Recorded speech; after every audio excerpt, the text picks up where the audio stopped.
What's going on YouTube? My name is Jason Fisher. I'm bringing back to another. Actually, no, this is the first time I'm doing this. I'm welcoming you to a top 10 list. Jesus Christ, I can't talk today. So pretty much today for the first episode of our top 10 series, we're going to be doing top 10, my personal favorite, not your favorite. If you have your own top 10 list, please leave it in the description down below. Not description, the comment section. I cannot talk today. We're doing my personal top 10 favorite grass types. Now I know I keep looking at the wrong way, but whatever.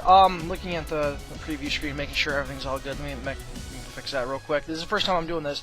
So basically, for this top 10 list, I have a few rules. I don't include legendaries on my top 10 list. I don't personally use legends at all in competitive play. Rule number 2, it has to be something that I've used competitively. I use a lot of different Pokemon competitively in the metagame, whether it be VGC, doubles, singles, ranked battles, whatever it is I do. These are the top 10, my personal top 10 favorite grass types that I've used. And I said before in the channel update that went up 3 days ago actually, that I'm going to be doing this in order of how they appear in the Pokedex. So grass obviously is up first with Bulbasaur, then you have your fire, which is next for the next starter, water, bug type, etc., etc. I think number 5 is grass, water, fire, bug. Number 5 would be normal, so it goes on consecutively like that. And without further ado, let's jump right into the top 10 lists. Okay, so starting off at number 10, we got Gourgeist. Gourgeist is amazing, actually. He's got that ghost grass type, one of the best ghost types I've actually run into, one of the only ones that can run physical sets. You don't see too many physical ghost types. Honestly, he's ghost grass, which is why he's on this list. I personally have an Insomnia Gourgeist, and the way you get that, back a year ago, there was an event in October where you can download a Wi-Fi event Gourgeist, and it's always going to be the supersized one. Only the supersized Gourgeist can have Insomnia, so what you can do was save in front of the delivery girl, soft reset over and over again. I only had to do it 4 times, and you can get an Insomnia Gourgeist. Well, actually, no, you get it as a Pumpkaboo, and then you have to evolve it into Gourgeist, but you know what I meant by that. Honestly, he can get Trick or Treat, which turns the opponent into a ghost type. That's awesome. One of the only Pokemon, actually, I think he is the only one that can learn that. That's fantastic. Gourgeist coming in at number 10. He definitely deserves it. I love running a bulky physical set. Alright, coming in at number 9, we got Whimsicott. Whimsicott is one of those, I don't really like to run trolley sets, but Whimsicott definitely works on trolling sets. You got that prankster ability, set up a Leech Seed or get off a Cotton Guard, something like that, just to troll your opponent, honestly. I think he gets access to Sleep Powder. He doesn't get Thunder Wave. I actually looked that up. I thought he did for some reason. But no, yeah, Whimsicott, definitely an excellent trolley set. You can run, like I said, Cotton Guard, Leech Seed, Synthesis. It's kind of like that Prankster Sableye getting off Recover almost every turn. But it's one of those sets where you piss off the opponent as much as possible. I don't like running those all that too much. There might be 1 or 2 Pokemon on each of my active teams, but no, Whimsicott's funny as heck to use. I mean, like I said, just get off that Prankster ability and you have no problem. You sweep. I've actually swept before using just Giga Drain. That's pretty funny. Just Giga Drain, Whimsicott, that's it. It's funny as heck set to use. Whimsicott at number 9. Okay, so coming into the number 8 spot, we have Ferrothorn. Now, Ferrothorn, again, I just looked this up. Ferrothorn with the base 131 physical defense, that's insane. Only having 2 major weaknesses being fire and fighting, that's excellent. He can work as both a physical offense wall and a defense wall. It's really awesome the things he can use. The only downside, really, if you're into competitive and you don't know this first off the top of your head, most of his final moveset, the one that I personally run at least, is mainly egg moves. So if you forget about that, you are kind of screwing yourself over, but at the same time, it's not really that big of a deal. He does get a lot of things via TM, move tutors. The set that I run usually is Stealth Rock, Spikes, Leech Seed, which those are the 3 egg moves, backwards. Those are the 3 egg moves that you gotta worry about. As far as the 4th move, I honestly alternate between Bullet Seed or Power Whip, whichever one that I feel the most trolly. Obviously, you want to go with Rocky Helmet to accompany his Iron Barbs ability. Iron Barbs with Rocky Helmet, even Rough Skin. That's amazing right there. That is just a unique set. I think the only thing you could really run that with is Garchomp with the Rocky Helmet, but otherwise, no. Ferrothorn's really good, viable, very excellent competitively, and just completely shuts down your opponent's team if you don't have anything to hit it with. Really, the only way to take him down is a flamethrower right to the face. That's it. That's the only way you're taking this thing down. Ferrothorn at number 8. Alright, so number 7 we have Ludicolo. I should probably have some music playing right there. Ludicolo is one of those Pokemon where it was introduced in Generation 3. Now, I didn't actually get to use a Ludicolo till about 6th Gen to really maximize its effectiveness. And it was actually really cool. I like Ludicolo because it's unique typing. It's got very few weaknesses that are common in the competitive metagame, where it's only weak to Bug, Flying, and Poison. Usually you see Poison moves carried to offset the Fairy type, but it's whatever. Freaking Ludicolo is actually really nice competitively. Give it max health, max special defense. You want to run Bold Nature or something like that. Give it Leech Seed, Hydro Pump, not Hydro Pump, what is it? Giga Drain. Giga Drain really is a nice trolley set. You have that Swift Swim, or you can have Rain Dish on a Rain team. Ludicolo just all around counters a lot of things. Because it's Water Grass, it's going to take a Flamethrower, it's going to take a Thunderbolt, no problem. Its typing complements itself very nicely, and I love Ludicolo for that. Its sets are really nice. I'm not a walking, talking encyclopedia. I do have Bulbapedia pulled up just so I can look some of this stuff up. Just so I don't sound like a complete idiot. But yeah, no, Ludicolo definitely deserves his spot at number 7. I love Ludicolo so much. He's dancing and all that. It looks nice. Ludicolo, excellent design, excellent name, excellent typing. That's all I got to say about him. Rolling into the number 6 spot, we got Cacturne. Now, Cacturne is one of those Pokemon where I actually used on my Ruby team. For the longest time, it sat there and just was like, whatever. But no, it's decent. One of the things that holds him back really is his speed stat. His defenses aren't all that good, but he hits like a truck after he gets a hit off. 115 in both his attack stats. He can be a great mixed attacker. He just can't take a hit. One of the things, if Cacturne got a Mega Evolution, would be a massive boost to either its speed or its defenses. Its offenses at 115.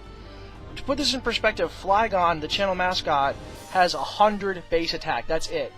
115, definitely. Ice Punch, one Ice Punch, Flygon's down. Okay, granted he doesn't have that much physical defense, but Cacturne, I don't think he gets Ice Punch. I'll just look that up. I'll flash up on screen. No, but yeah, Cacturne is really good. I liked it. You catch it in the same area, you get Trapinch, which eventually turns into Flygon. But no, yeah, Cacturne is just one of those Pokemon where it was on my very first Ruby team way back in the day. I actually have that same cartridge. I think I transferred that Cacturne up all the way into 6th Gen by now, but yeah, no, it does decent and puts in work if it can get the hit off. You don't want to give it Sucker Punch or something like that. It's definitely a very competitive Pokemon, and I don't understand why he doesn't get that much love anymore. Works great on a sand team with Sandveil. Could be a great sweeper, or it could be your worst nightmare. Take it easy. Okay, so a pattern you're going to notice with this channel is that I love Eevee and its evolutions. I think every evolution is fantastic. I love all of them, and they're just all around great Pokemon. My problem with Leafeon, because we're doing grass types, obviously it's going to be Leafeon. Coming in at number 5, a lot of people don't realize it's very physically defensive. It can take hits, it really can. You want to launch off an Aerial Ace, or land a Fly, or Sky Attack, whatever, it's going to eat that up, and then it's going to hit you back with something. Maybe not something very hard, but looking at its stats, it's very physically oriented. It's got a nice 110 physical attack, that's nice. Everything else, speed stat, not so much. Speed at 95, that's decent, but when you get into tiers like, I think, don't quote me on this, I think Leafeon might be NU, but he could definitely run in UU, if I remember correctly. Definitely, his speed stat kind of holds him back a little bit. Special defense, not so much, at 65. It's just all around, he's very physically oriented. Take hits and definitely give them back. I think if I remember correctly, I know he gets Sucker Punch, but that's excellent. At 110 physical attack, no problem. He's gonna hit like a truck. punch my fist here. No, yeah. So Leafeon definitely deserves his spot at number 5. Coming into the number 4 spot, we got Victory Bell. Now, you might be looking at Victory Bell and like, why is he at number 4 if you like the evolutions better? Now, I'm going to tell you one word why I like Victory Bell way better than Leafeon. Stockpile. If you run Stockpile, now his defenses, he's like the same thing as Cacturne, okay? Victory Bell has terrible defenses, but excellent offensive stats. Stockpile will raise both of your defense stats by 2 stages each time you use it. Get 3 stockpiles off, then you're maxed out defense, and you can just wreck house.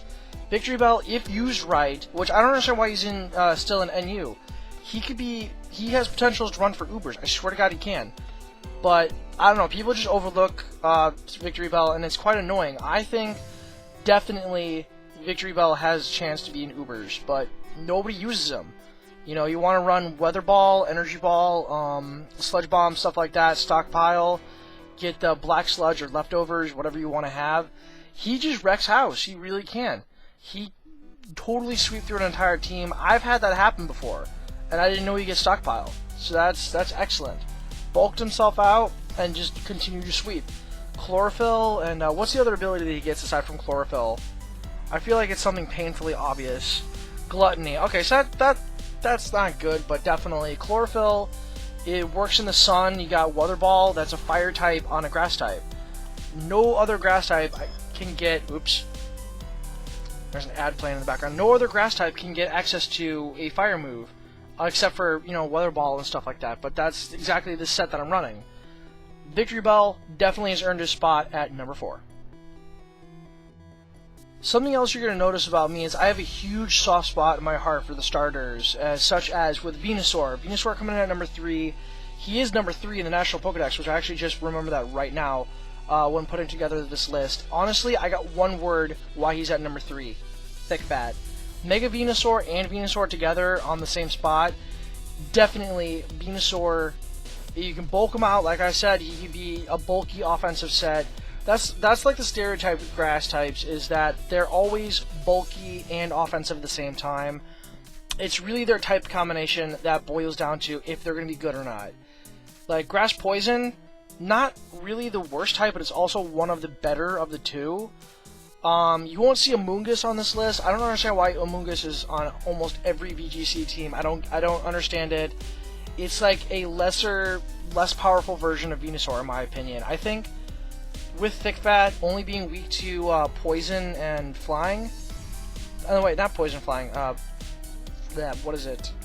Psychic and Flying. That's it. Psychic and Flying. Those are the only 2 weaknesses Mega Venusaur has, and that's why, honestly, he's at number 3 this week. I almost said number 2, but number 2 is something else, another Grass Poison type. Alright, so a little bit backstory with this one. Number 2 is going to be Roserade. Back when I was first playing Black and then Black 2, I really desperately, I mean like super seriously, I needed a grass type badly on my team. And I got a Roselia on that one route right before you hit like Undella Town, not Undella Town. What's the one town with all the water, and like the rest of the game from then on out is almost exclusively on water. Whatever that route was is where I caught a Roselia, turned it into a Roserade. Not really immediately, I waited a little bit to get some more moves, but I really desperately needed a grass type on my team. Getting that Toxic, getting Giga Drain, all those good moves totally helped me out. I was suffering really bad because I didn't have any offensive coverage in the grass department. Water types completely destroyed my team. Roserade definitely helped out, and that's why Black and White for me didn't suck all that much. People hate Black and White for whatever reason. I liked it. 5th gen was awesome. 5th gen was really nice, but I really needed some grass types on my team, and Roserade came through. That's why whenever I'm going to play through Unova again, Roserade automatically on my team. That's for sure. So basically, again, if you haven't seen this coming by now, I have number 1, Sceptile. Sceptile is probably my favorite non-fire starter. I love the starters. They always have a special place in my heart, but rather than picking Torchic, rather than getting a Blaziken, or rather than getting Mudkip for Swampert, I went with, what is it, Trico. I was going to say Grovyle, but that's the middle one. Trico was my starter for the longest time in any playthrough at all of Ruby or Sapphire, even Omega Ruby and Alpha Sapphire. I picked Trico as my starter because he's Grass Dragon now. That's amazing. I love Trico. I love Sceptile. I love Grovyle. Grovyle is actually really cool too. You can run with the Eviolite if you really wanted to. I don't understand why he became a physical a special attacker. People think that the physical special split really hurt him, and it did. It did.